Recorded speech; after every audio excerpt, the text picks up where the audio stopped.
नमस्कार, good evening, शुभ संध्या। Teachers academy के इस ऑनलाइन प्लेटफॉर्म पे एक बार फिर से आप सभी लोगों का बहुत बहुत स्वागत करता हूं। यूजीसी नेट जेआरएफ 2024 जून में आ रहा है। एग्ज़ाम डेट आ चुकी है और वैसे सब जानते हैं कि जून में नेट जेआरएफ का एग्ज़ाम होता है। तो वो विद्यार्थी जिनका सब्जेक्ट पॉलिटिकल साइंस है, अगर वो जून महीने में यूजीसी नेट जेआरएफ का एग्ज़ाम देने जा रहे हैं, आप सभी लोगों के लिए टीचर्स एकेडमी के इस ऑनलाइन प्लेटफॉर्म पर नया बैच स्टार्ट है। अगर आप भी जुड़ना चाहते हैं तो हमारी संस्था के नंबर पे 9628 95 92 37 पर कॉल या व्हाट्सएप के माध्यम से संपर्क कर सकते हैं। आपको बता दिया जाएगा कि टीचर्स एकेडमी के ऐप पर लाइव क्लास या रिकॉर्डेड क्लास कैसे मिलेगी आपको, क्योंकि आप लाइव नहीं कर पाते तो वो रिकॉर्डेड पड़ी रहती है। उसके अलावा पीडीएफ नोट्स और प्रैक्टिस सेट कैसे मिलेंगे।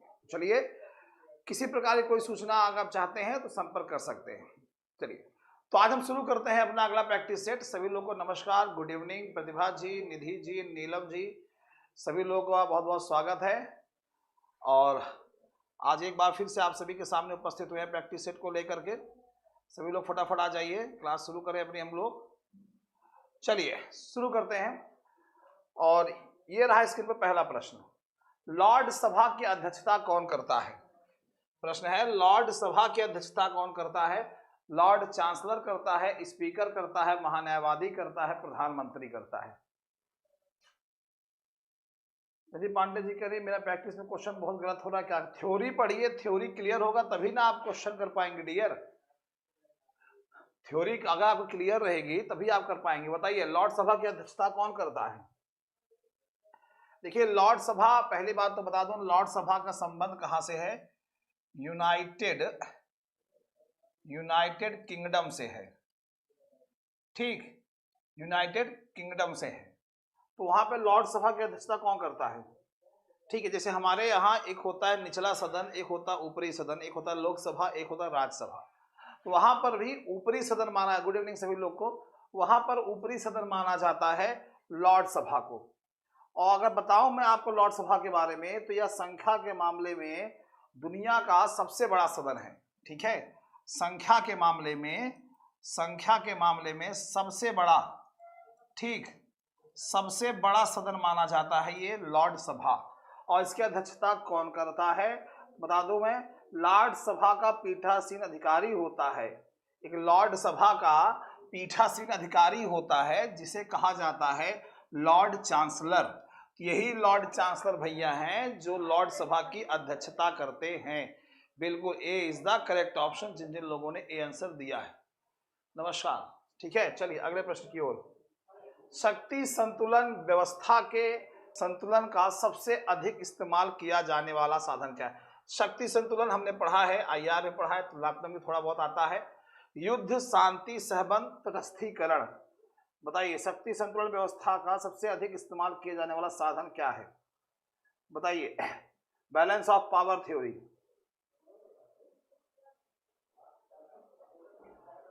सबसे अच्छा साधन क्या है कि शक्ति संतुलन, यदि पावर को बैलेंस करना हुआ, उसके लिए सबसे बेटर तरीका क्या होता है। ऑप्शन दे रहे हैं, गुड इवनिंग देवेंद्र गंगवार जी, स्वागत है। ऑप्शन दे रहे हैं कि सर सी होगा। सी यानी आप कहना चाहते हैं सहबंध। तो युद्ध तो बिल्कुल नहीं होगा, शांति भी नहीं होगी, तटस्थीकरण भी नहीं होगा। सहबंध इज द करेक्ट ऑप्शन। ठीक है, इसमें बताया क्या जाता है कि जब कोई राष्ट्र तभी तक सुरक्षित होता है, कोई भी देश ये तभी तक सुरक्षित रहता है जब तक कि सैनिक व्यवस्था ऐसे ना बटी हुई हो कि कोई अकेला राज्य अन्य राज्यों को दबा दे। मतलब सैनिक व्यवस्था इस तरह से ना बटी हो कि डिवाइडेशन है सैनिकों का, कि कोई बाहरी राज्य अकेला आकर के बाकी सभी राज्यों को दबा दे, नहीं। इसके लिए सहबंध होना आपस में बहुत जरूरी होता है। तो शक्ति संतुलन व्यवस्था में इसका आंसर सही है, सी यानी सहबंध। जिन्होंने सी बताया है उनका आंसर सही है। सामूहिक सुरक्षा निम्न में से किससे अधिक व्यवस्थित है। शक्ति का संतुलन, राष्ट्रवाद, अंतरराष्ट्रीय कानून, निशस्त्रीकरण। क्या लगता है कौन सा होगा। सामूहिक सुरक्षा के बारे में क्या करते हैं, सामूहिक सुरक्षा के बारे में जब बात करते हैं तो इसके लिए एक वाक्य इस्तेमाल होता है, एक के लिए सब और सब के लिए एक।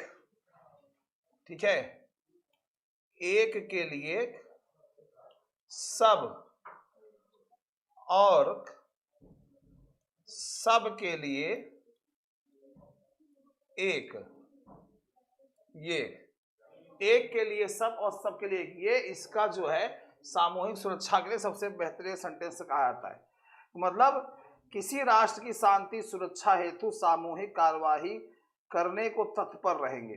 ठीक है, किसी भी राष्ट्र की, कोई भी देश अगर है, उस देश की शांति सुरक्षा हेतु सामूहिक कार्यवाही करने के लिए, सभी लोग मिल करके कि भैया वहां पे शांति व्यवस्था बनी रहे, तो उसके लिए हमेशा तत्पर रहेंगे।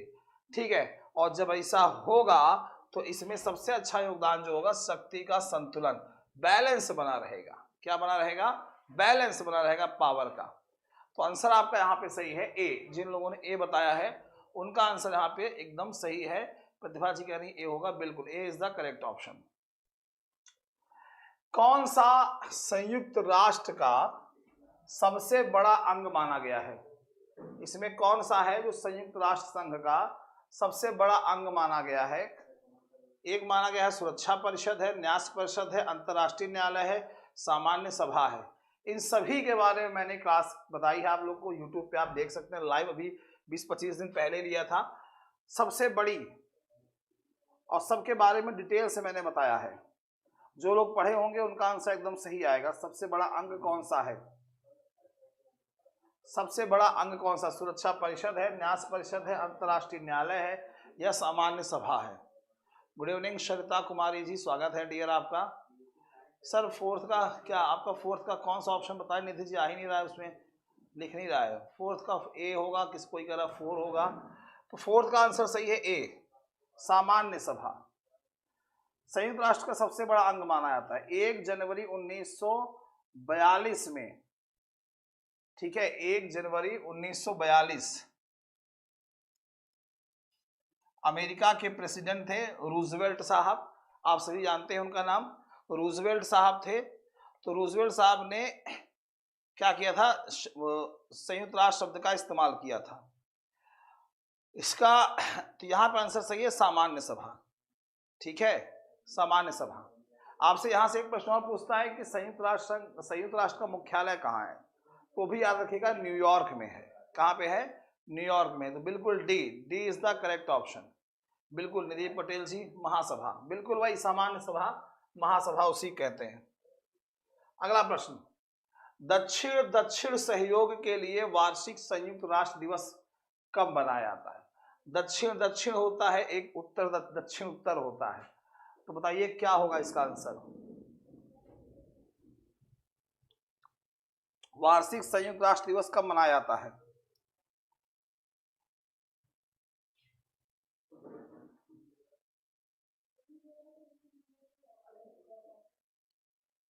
देखिए होता क्या है, जो देश, जैसे भारत क्या है, एक विकासशील देश है, इसी तरह जो अन्य विकासशील देश हैं सभी लोग ये चाहते हैं कि हम विकसित देशों पर निर्भर कम रहें या ना रहें।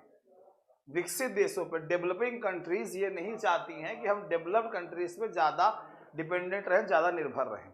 इसके लिए दक्षिण दक्षिण संवाद की प्रक्रिया जो है होती है विकासशील देशों की, विकासशील देशों की दक्षिण दक्षिण संवाद प्रक्रिया होती है, और वो ये सोचते हैं कि हम ये प्रयास करें कि विकसित देशों पर कम निर्भर रहें, डेवलप्ड कंट्री पर कम निर्भर रहें।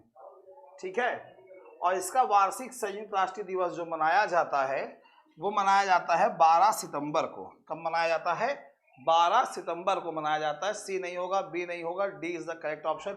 निधि पांडे जी कह रहे हैं सब 12 सितंबर है, दिसंबर नहीं है। ठीक है, 12 सितंबर है।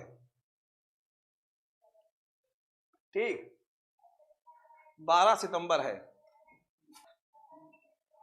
ठीक है, चलिए अगले प्रश्न की ओर चलते हैं। स्थायी वैतनिक और कुशल अधिकारियों के पेशेवर निकाय के रूप में लोक सेवा को किसने परिभाषित किया? L D. White, Ogg, Herman Finer, R G. गैटल।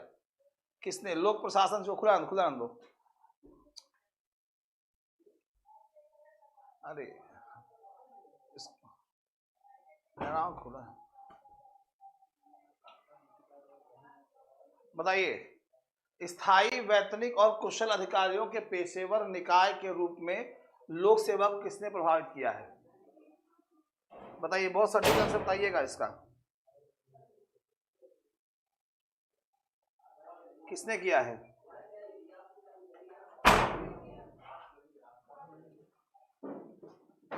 Answer बताइए क्या होगा? सी इज ए आंसर आ रहा है।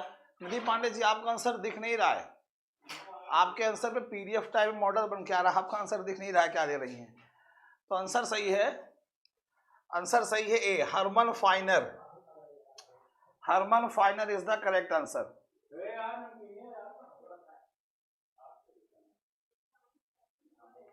हरमन फाइनर साहब थे।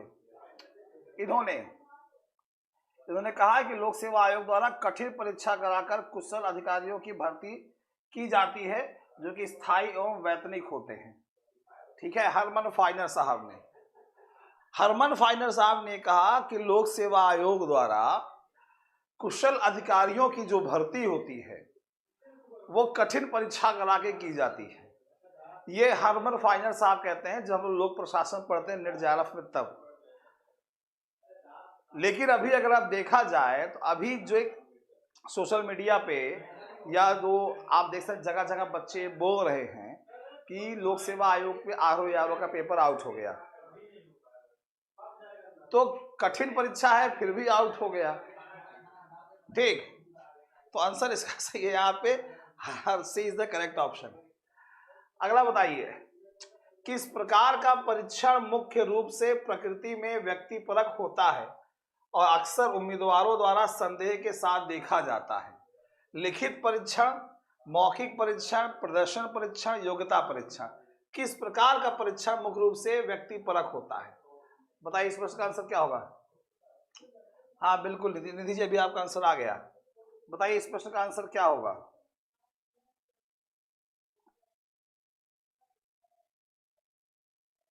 बताइए क्या होगा इसका आंसर? कौन सा ऐसा टेस्टिंग होती है, कौन सा ऐसा परीक्षण होता है जहां अक्सर उम्मीदवारों को संदेह के साथ देखा जाता है? क्या लगता है? आर के वर्मा जी कह रहे हैं 7 का 2 होगा, पटेल जी कह रहे हैं बी होगा, बबलेश कुमार जी कह रहे हैं बी होगा, निधि पांडे जी कह रहे हैं बी होगा। बिल्कुल B is the correct option. मौखिक परीक्षण में जब विद्यार्थियों से, लोगों से प्रश्न पूछे जाते हैं तो उनसे व्यक्तित्व के, उनके चरित्र के, उनके हाव भाव, उनके विचारों के बारे में जानकारी प्राप्त होती है, और जब ये प्राप्त होती है तो वहां पर उनको संदेह की नजर से देखा जाता है। ठीक है, जैसे अगर आपसे पूछ लिया, कोई अगर इंटरव्यू में ये पूछ लिया जाए कि बताइए आप अधिकारी क्यों बनना चाहते हैं, तो वो कहेगा सर हम सेवा करना चाहते हैं। अच्छा, आप सेवा करना चाहते हैं लोगों की, तो आप सोशल वर्कर बन जाइए, समाज सेवक बन जाइए, अधिकारी क्यों बन रहे हैं? तो संदेह पर, तो यहाँ पे इस चीज में ये होता है। अगला प्रश्न, एक कर्मचारी के लिए किस प्रकार का प्रशिक्षण दिया जाता है जो पहले से ही सेवा में है? जो पहले से ही क्या है? सेवा में है। लोक प्रशासन का प्रश्न है कि एक कर्मचारी के लिए किस प्रकार का प्रशिक्षण दिया जाता है जो पहले से ही सेवा में है? प्रवेश उपरांत परीक्षण, पूर्व प्रवेश परीक्षण, उन्मुखीकरण परीक्षण, सेवाकालीन परीक्षण। क्या अंतर होगा? किसका फॉर्म कह रही ज्योति जी? किस चीज का फॉर्म? टीजीटी बिस्टे का फॉर्म भरा? फॉर्म नेट जेआरएफ का आ जाएगा, फरवरी लास्ट मार्च में आ जाएगा, नेट जेआरएफ का फॉर्म आ जाएगा डियर। ठीक है, एग्जाम डेट तो आ गई है जून में। बताइए क्या होगा? एक कर्मचारी के लिए किस प्रकार का प्रशिक्षण दिया जाता है जो पहले से ही सेवा में है? तो आंसर क्लियर है, मुझे लगता है सब आंसर सही करेंगे। बबलेश कुमार जी आंसर गलत कर दे रहे हैं, सीधे सीधे लिखा है सेवाकालीन प्रशिक्षण। वो पहले से ही सेवा में है ना, तो उसको सेवाकालीन प्रशिक्षण दिया जाएगा। तो आंसर सही है डी। बबलेश जी बी नहीं होगा डियर, ये तो उनके लिए होगा जो सेवा में नहीं है, उनके लिए पहले से होगा। लेकिन ये यहाँ पे क्या है? सेवाकालीन, जो पहले से सेवा में है। तो D is the correct option. बिल्कुल आकांक्षा जी, बिल्कुल डी। अगला प्रश्न, यदि अनुमानित राजस्व अनुमानित व्यय के बराबर है, यदि अनुमानित राजस्व अनुमानित व्यय के बराबर है तो इस तरह के बजट को क्या कहा जाता है? संतुलित बजट, अधिशेष बजट, निष्पादन बजट, घाटे का बजट। क्या कहा जाता है? हाँ वही पर। गुड इवनिंग आंशा जी, मार्च में आ जाएगा। बताइए प्रश्न का आंसर क्या होगा? यदि अनुमानित राजस्व अनुमानित व्यय के बराबर है, कि हमको सरकार को इतना रेवेन्यू प्राप्त हुआ, राजस्व मतलब रेवेन्यू, और इतना रेवेन्यू क्या हुआ, खर्च हुआ, तो इस तरह के बजट को क्या कहते हैं? इस तरह के बजट को क्या कहते हैं, बताइए? इसको कहते हैं संतुलित बजट। संतुलित बजट। और संविधान पढ़ते हैं तभी मैंने बताया था, भारत देश के संविधान में अनुच्छेद 112 में इसका जिक्र किया है कि राष्ट्रपति जो होते हैं, जो बजट होता है उस बजट को क्या करते हैं, संसद के समक्ष प्रस्तुत करते हैं। संसद के समक्ष यानी लोकसभा राज्यसभा के समक्ष प्रस्तुत करवाते हैं। ये बजट का मतलब होता है जो अनुमानित राजस्व, मतलब कितना अनुमानित, कितना रेवेन्यू प्राप्त हुआ और कितना खर्च हुआ, तो एक संतुलन बना रहता है। इससे इसको संतुलित बजट कहते हैं। अनुच्छेद 112 में आप पढ़ सकते हैं बजट के बारे में। तो बिल्कुल ए इज द सही है। धीरज कुमार जी, सी आंसर रही है, डियर ए है। प्रशासनिक कार्यों और निर्णयों की वैधता के निर्धारण करने की न्यायालय की शक्ति को जाना जाता है। प्रशासनिक कार्यों, कृत्यों और निर्णयों की वैधता के निर्धारण करने की न्यायालयों की शक्ति को किस नाम से जानते हैं? न्यायिक समीक्षा कहते हैं, वैधानिक अपील कहते हैं, विधायी समीक्षा कहते हैं, बंदी प्रत्यक्षीकरण कहते हैं। क्या लगता है आपको, क्या कहेंगे इसमें? प्रशासनिक कार्यों और निर्णयों को वैधता के निर्धारण करने की न्यायालय की शक्ति को क्या कहते हैं? क्या कहते हैं बताइए?